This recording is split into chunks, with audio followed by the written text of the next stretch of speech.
Hi there, it's Lisa Balachi St. Romain here on our 30th Sunday of Ordinary Time. Our first reading is from Exodus, and if you recall last week I said, so you decide, it's thus says the Lord, and you decide what voice you want it in, because it was about Darius, the king of Persia, who was Cyrus, king of Persia, who was doing God's will, right, unbeknownst to his own self. Well, this time, put on all your force. Think about a time when you really needed to correct somebody and there was no beans about it, right? No choices, no options. That's the serious voice God has right here.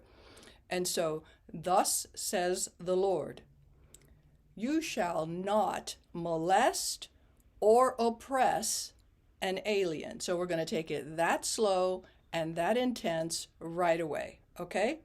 For you were once aliens yourselves in the land of Egypt. Do you not recall this? Okay, so that's the kind of voice you have. Hello, you were once aliens yourselves in the land of Egypt. Okay, that's done. Now here's the second one. You shall not wrong any widow or orphan, if ever you wrong them.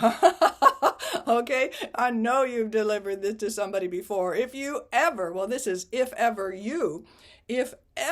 you wrong them and they cry out to me, I will surely hear their cry.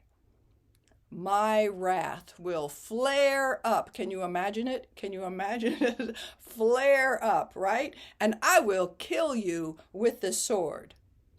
Then your own wives will be widows, and your children orphans. So a long pause after children. There's no comma, no anything there. Put the pause in yourselves. And your children orphans. Okay?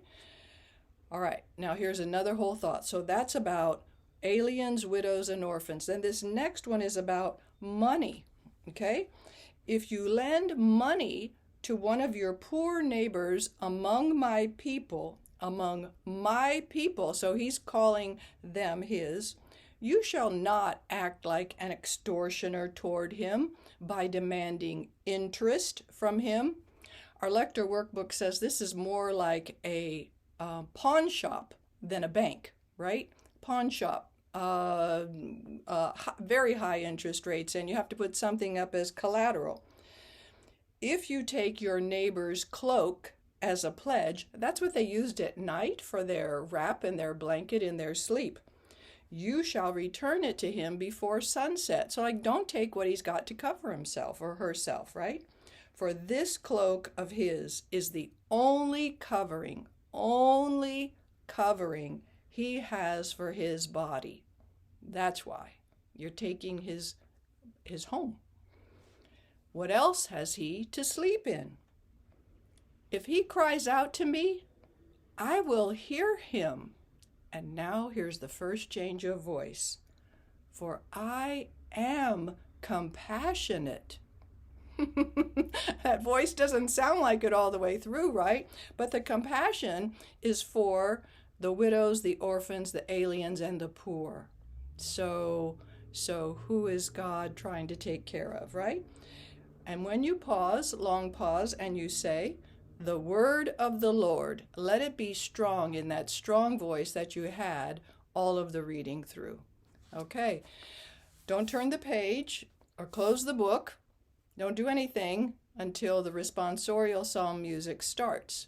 People are looking at you to be their role model, and you are their role model for thinking about and pondering the word that you just read. So you look at this and you pray for those people. Whoever in this you want to pray for, or whoever out there you want to pray for. All right. God bless. Take care.